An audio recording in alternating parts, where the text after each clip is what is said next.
Two. All right. I'm Alex Varsig. This is a live edition of Down with the Ducks. We just finished Spring Tech Spectacular, and I'm being joined by Joseph St. Pierre, the composer for Trials of the Rift. How are you doing? I didn't know this was called Down with the Ducks. It's called Down with the Ducks. That's a very interesting choice of name. Yeah. To be quite honest with you. Yeah, when I came up with it, I was like, this is awesome. Are all the names you come up with puns off of duck and evil? Yes. Okay. Quite honestly. I would expect nothing less from you folk. So, how are you doing today? Well, so far so good. I enjoyed this. I guess you could call it convention or some sort of event. Expo. Yeah. We call it spectacular. I mean. No, it was fun. I like playing. Well, first of all, seeing the game firsthand, I've been writing this score almost entirely blind. I'll be honest. I've seen very little of the actual game, which was a challenge. I'll be honest, but based off the feedback I've been getting, I think I struck the right note. Yeah. I mean, oh my god, I just made a pun. I didn't even realize it. Puns everywhere. We're all about puns here at Evil Class. Oh my gosh. Yeah, I mean, writing stuff blind must be challenging. I mean, I think when we first reached out for you for That's No Moon, I had an entire game to look at. It was way easier, at least conceptually for me, for my workflow. It was way easier to come up with the material, or at least the material you heard. Right. That's No Moon. I mean, I had other things that you didn't hear. There's like piano mock-ups, not anything actually recorded. Right. But yeah, it was a lot easier to come up with material for that in a much shorter time, but still, for time constraints, it wasn't easy enough apparently. Right. Mainly the inhibiting factor is recording. Recording takes a lot longer than writing. Right. I mean, it has to be a challenge. Just writing is just playing it out in your head. Well, pretty much, yes. I mean, I'll be honest, I hear music all the time in my head. I'm not crazy, I promise. But I'm crazy all the time. So, what is your favorite part about being a composer? We were talking about this earlier because we were planning this. You talked about how you're computer science and you do music on the side. What's it like to do both at the same time?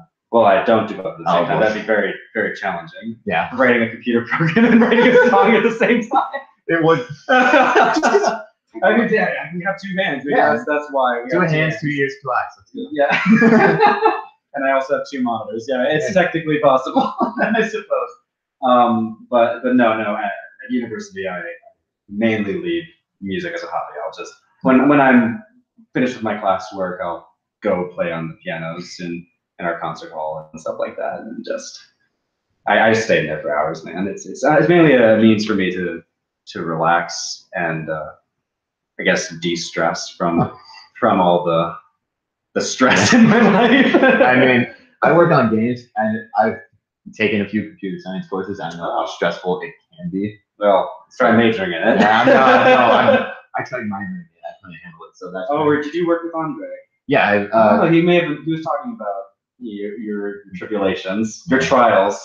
To throw another pun in there. Too many puns. Yeah, I mean, we kind of worked on the same thing. We thought we both wanted to do this, but then we took like one class, and it was like, no, we kind of. What class was it? I was trying to get it out from him last. It was advanced systems. Oh, a systems programming course. Yeah. Were you like working in Ubuntu or Linux or something like that? We were supposed to be working on Linux, but we because we couldn't get into the right buildings, we didn't have access to it. But I don't understand. Like, why would that be? I have no idea. Don't you just put it on your computer? Yeah, you can get a virtual machine. Yeah, we just install it in there. Yeah, we tried getting a virtual machine. It was hard. Like okay. Our professor never instructed you on No, this? he never. No, our professor was very not good. The course material was from 1997. Oh God. Yeah. So what does he do? Is he on tenure? Yeah. Oh, then he's invulnerable. But moving back to you. Yeah. So music is relaxing, writing music is relaxing for you. Well, it can be. I mean, when I write it for my own, when I write songs for myself, or just in my free time, not for any specific project, that I consider relaxing.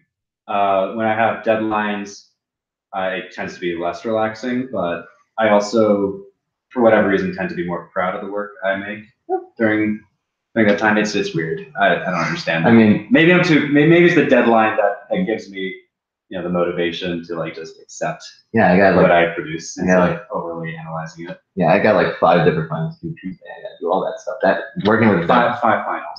I'm exaggerating to make a point, but still. Um, So, what do you think is like the worst aspect of writing music, or like just like what you don't like about doing it? The worst aspect. Yeah. Oh God, that's a tough question. I mean, it depends on. I mean, there's several ways you can interpret that. I mean, first of all, you could consider the industry you're working in. I mean, film industry, for example. You'd be working your ass off, man, to get anything done. You would have no life. I interned with Hans Zimmer in 2014. Did you know him? I think I know him. I heard the name. I'm not familiar with him. He's written a lot of like The Dark Knight, Oh. Inception, Dunkirk just came out. Yeah. He's pretty big. But that guy has no life. Like literally, his life is the studio. He wakes up, I don't know, ungodly hours in the morning, and he just works till ungodly hours at night. So every single day. So I don't know if I would ever want to do something like that. And if you were to interpret the question that way, then yes, that would suck. Yeah. And writing music in that environment would suck. But in a video game, writing for video games, at least from this experience so far, I mean, it seems a lot more laid back. You have a lot more time to work with, a lot more time to collect myself. You still have the deadlines, right? Which serve as a motivation and to force you to stop analyzing every little detail. I mean, I'm not satisfied with the work I've even written so far for Trials of the Rift, but well, like on our end, every time we get like a new batch of it, it's just like everyone loves it. Like really? Yeah. So I've done a marketing survey just like to get what people like about the game. Yeah. In our department, so like every response I get, it was like, music is fantastic. It's the most catchy thing ever. It's like music's wow. Yeah. I'm not saying the song is the best part of Trials of the Rift. You should play it. Gameplay. Just play the game to listen to the music, and then forget the game. Yeah. Oh no, I actually played it today. It was actually quite fun. Yeah. So I'm glad you had fun. I enjoyed it. So what would you say your proudest accomplishment as a composer would be? Proudest accomplishment as a composer? Oh God. I mean, this is why we don't do this live. Yeah. Well, yeah. It's hard. It's really hard because I'm honestly a very self-critical person. No. I don't like to get complacent in my whatever you want to call it, accomplishments or whatnot. I don't like to dwell on them. I'm always thinking of what's next, what's new to do. I don't ever. Once, for example, once I finish writing something, I almost never look back. Like it's just done. There's a bunch of stuff on my SoundCloud that I haven't listened to in years because the projects are years old. But I guess superficially, I am. I'm proud of them to an extent. It's all part of a journey for me, honestly. If you were to listen to all music, you can hear there's definitely a transition or development musically. I think. Started to understand things a bit more, and I guess that is my. Okay. There's the accomplishment. There we go. See, I understand. Yes, it's a journey, and that's the fact that I feel like I am learning more every single day. Still is probably what I consider my accomplishment or greatest accomplishment. And if you want to check out his SoundCloud, we'll probably put a description link in the description below. Feel free. Yeah. So. Moving on from being a composer. Yeah. What's the most evil thing you ever done? Oh gosh. I'm a good person, I swear. I'm not. Oh, that's why you got the shirt on there. See the insidious evil right there. I'll be honest. Andre told me about this before we started discussing. So when I first heard it, I didn't know how to answer. So I consider myself a decent person. I try to be nice. Right. I try to be nice to people. I'm not like you degenerates. I'm just kidding. Yeah, it's the right word. But he has a better memory than me, and we actually went to camp together 5 years ago. The last time I saw him, it's been so long. But yeah, 5 years ago, we went to a camp called Drexel University Computing Academy, and we just had it's basically like an advertisement for the university that we paid for. Well, let's not to disparage Drexel, but that's basically what that camp was. But it was a lot of fun. Definitely the most fun I've ever at any camp, definitely a tech camp. And yeah, apparently one of the professors introduced us to this really old '90s chat room. I don't know what it's called. If someone were to mention it, I would remember. But forgive me for. I'm not at that camp, so I wouldn't know. Okay, yeah, maybe Andre remembers. I don't remember what it's called. It looked like right out of the '90s. Have you ever seen the movie War Games? Yeah. Yeah, it looks like that DOS terminal right there. It's like as a chat room. It was really, really ugly looking. But anyway, we had this whole classroom, and we were all supposed to join this chat room, and just, I guess, just be amazed at how far we'd come in technology. I don't know what the point of it was. It was a stupid assignment. But anyway, I, for whatever reason, was granted administrative privileges. Oh no. On this chat room. I don't know why. I have a theory, though. I think it's because I may have joined the chat room first. It just gives me privileges that way. I don't know. I guess. But I guess like the first few minutes I was just fiddling around. I realized I was the admin, and then I realized I could ban people from the chat room. Oh no. Yeah, you see where this story is going. I abused my power, and I wasn't really paying attention to anyone else. But Andre tells me that it was causing a ruckus in the room, that people were freaking out as to why they were getting banned. I was banning, unbanning over and over again. I'd have people join the chat room, say a few words, and then like ban them, and then bring them back. It was cruel, man. But I enjoyed myself for a while. I mean, I think even the teacher got pretty pissed, but she couldn't find out who it was. So, oh well. Don't let her find this. Like, I don't know her name, and she probably wouldn't even know. Yeah. I don't know if there's a roster of students that were even in class. I don't know. But But under the bridge. This is 2013. Who cares? that was 5 years ago. Yeah. Half a decade. Yeah. Oh my god. Damn, I feel old now. Dude, we're old. We're in I just turned 21, actually. Jeez. I don't know about you. I turned 21 in August. I turned 21. Okay, you're older than me then. Yeah. No, I was a sophomore at Duke, and now I'm a junior in college, almost to be a senior. Nice. You're going through the struggles. Senior year is going to be your worst year.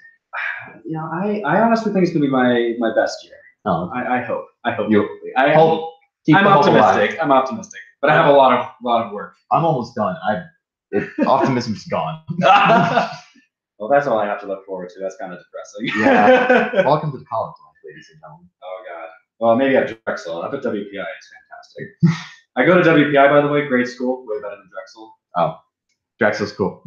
Drexel costs more. It does. Yeah. That's one of the reasons why I'm on a scholarship, man. So. That's why I didn't want to come to this school. Yeah, it's really expensive, but yeah, shit. moving away from that Drexel.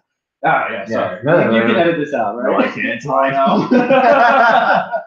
know. Anyway, so at Evil Quacks, evil kind of has a double meaning. Oh. Where evil meaning doing things that people consider to be immoral or just downright fun and bad. Okay. But at Evil Quacks, we also like to say that evil isn't a question about morale. It's more of a question of drive and passion.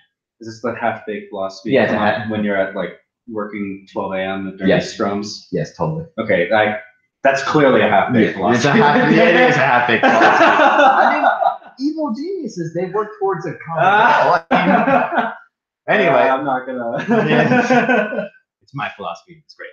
We're not gonna turn this into a philosophy. No, we're not. Discussion. Well, let's just go back to the question. What are you most passionate about? Oh God, most passionate about? Dude, I have so many passions, man. Why do you ask these questions? To get to the facts. To understand. Oh, man. Understand what it's like to be a person. Well, I hope you know what it's like to be a person. I don't know. Oh God. I know how to be me. Okay. Things I'm most passionate. I have so many things I'm very passionate about. I'm very passionate about the arts. Very passionate about theater, music. I used to act actually. Oh really? No, I have. Yeah. Yeah. It's like yeah. No, I didn't. Yes. No. No, I used to, but it was in high school. I haven't done it since then. But yeah, I loved that. I love doing that. I love music. I oddly enough, I know we've been talking about music a lot, but I love programming computers. Actually going to be working in cybersecurity over the summer. Oh, nice. Yeah, just going to be, which I'm excited to do. So like, don't ask me what I'm most passionate about. It changes every day, man. Well, one thing's for certain, I'll always be passionate about music. Okay. Most passionate, I don't know. I don't know. We'll see. It's a journey of self-discovery. What the hell? Yeah, man. I don't know what you're doing. Are you doing stuff. living in these absolutes that I have to be passionate about Yes. these things? There is More no fluid. There is no gray area. There's always grayness. There's good and room then to there's go. evil. Okay. Yeah. All right. Whatever. Enough about me. Thank you for joining us for no this problem. interview. It was a pleasure.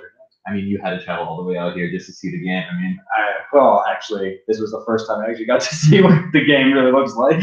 I mean, it was fun. And the game's fun. I'm glad you had fun. I did. Glad you stayed for this interview.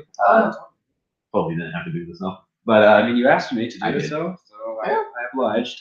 And I hope you join us for the senior showcase in summer. If It's you can, in June. It's in June. I honestly don't know the date right now. I said 19th because I'm pretty sure I've heard the words 19th at some point. But June 19th. I mean, I'll definitely be working then, but I may be able to get a day off. Right. And work something out. Right, but I'll have Andre send you something. You kidnap me? Yeah. You're just gonna. You'll just travel down. Yeah. That's That's kind of evil to do. Yeah. It's our stuff. I didn't expect that. Right. So thank you for watching this live interview with Joseph St. Pierre, our composer at not evil facts. I am struggling. All right. I look at the camera. It's like, oh snap! I'm not talking to anyone. Oh, it's so terrifying. Yeah. But thank you for joining us. Tune in next time for more interviews with more of our developers on the game. And thank you for joining us. Absolute pleasure. Thank you. Great job. All right. See you next time.